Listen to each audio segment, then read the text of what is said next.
teman-teman semua, kabar terkait tenaga honorer atau non-ASN yang akan dihapus di tahun 2023 ya teman-teman, tahun depan kian santer terdengar ya.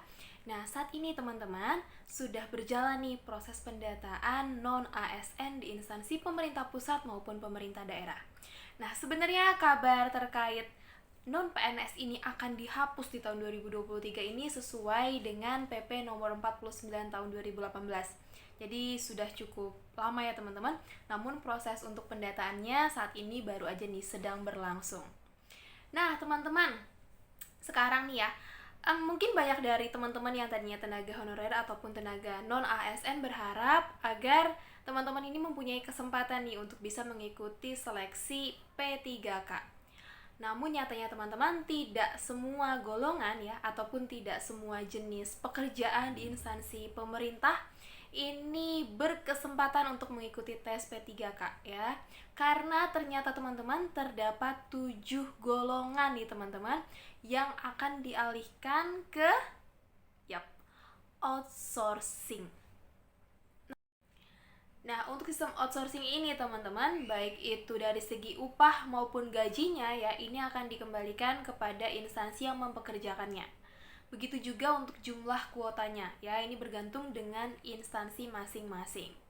Oke, sebelum kita berlanjut nih ya, membahas terkait apa sih 7 pekerjaan atau apa sih 7 golongan nih yang nantinya tidak masuk ke dalam pendataan non-ASN ya teman-teman, kita sekarang coba mengingat kembali atau mengulas kembali sesuai dengan surat Kemenpan RB nomor B-85/M/SM titik 02.03 2022, di mana di situ sudah jelas teman-teman ya siapa saja sih yang berhak untuk mengikuti proses pendataan non ASN, di mana nanti mereka akan berkesempatan untuk mengikuti seleksi P3K teman-teman.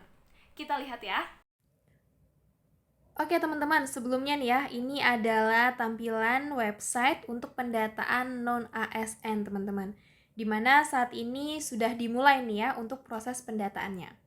Oke, untuk teman-teman semua dimana yang saat ini sedang bekerja sebagai tenaga honorer ataupun tenaga kerja kontrak ya, yang berkesempatan untuk mengikuti proses pendataan non-ASN, silakan buat teman-teman untuk membuat akun dan registrasi ya, dan segera melakukan pengecekan apakah data teman-teman itu sudah benar ataupun apakah data teman-teman ini sudah terdaftar atau belum ya. Silakan ya teman-teman.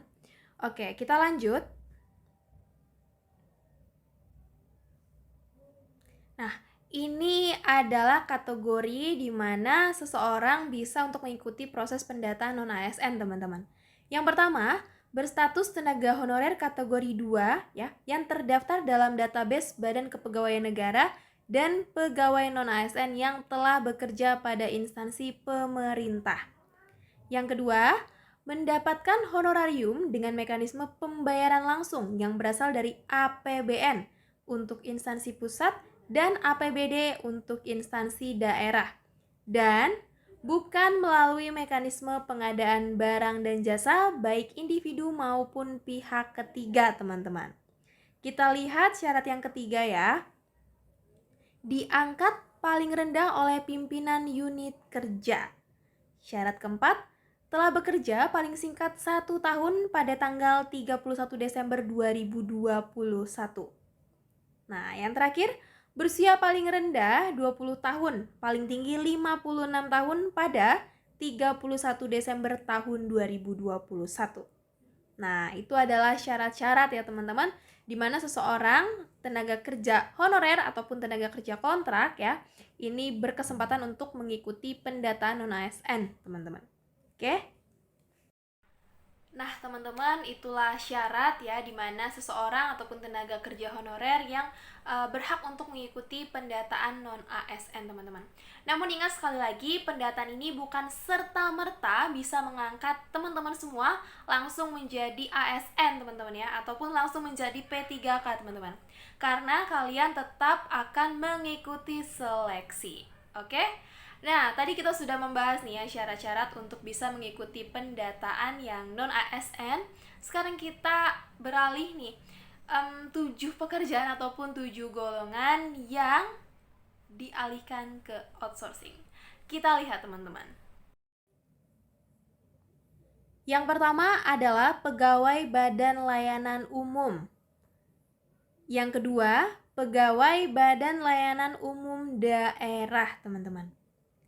Yang ketiga, petugas kebersihan. Yang keempat, pengemudi. Yang kelima, satuan pengamanan. Yang keenam, jabatan lainnya yang dibayarkan dengan mekanisme outsourcing ya. Jadi nggak dibayar dengan APBN ataupun dengan APBD teman-teman ya, tapi dibayar dengan mekanisme outsourcing. Dan yang ketujuh, pegawai dengan SK per 31 Desember tahun 2021 dan atau pegawai yang tidak memiliki masa kerja minimal 1 tahun dengan mekanisme pembayaran APBN, teman-teman. Nah, kalian udah tahu kan teman-teman 7 golongan ataupun pekerjaan yang dialihkan ke outsourcing itu apa aja sih? Apakah salah satunya adalah teman-teman semua? Jangan sedih ataupun berkecil hati ya teman-teman, karena bagaimanapun kalian masih tetap bisa berkesempatan untuk mengikuti tes CPNS. Nah, makanya teman-teman persiapkan diri kalian baik-baik ya, mulai dari sekarang nih. Sekalipun untuk pembukaan ataupun pengumuman kapan sih untuk yang CPNS ini akan dibuka ya. Sepertinya memang di tahun 2022 ini kan ditutup ya. Nanti di tahun depan kan tahun 2023 kita berharap agar dibuka ya teman-teman. Jadi nggak usah menunda-nunda lagi untuk mempersiapkan diri kalian sebaik-baiknya, karena lebih cepat ataupun lebih banyak teman-teman mempersiapkan diri ataupun belajar, artinya kesempatan teman-teman untuk meraih satu kursi di CPNS ini akan semakin besar. Oke, jangan lupa saksikan terus video aku teman-teman, dan salam sukses!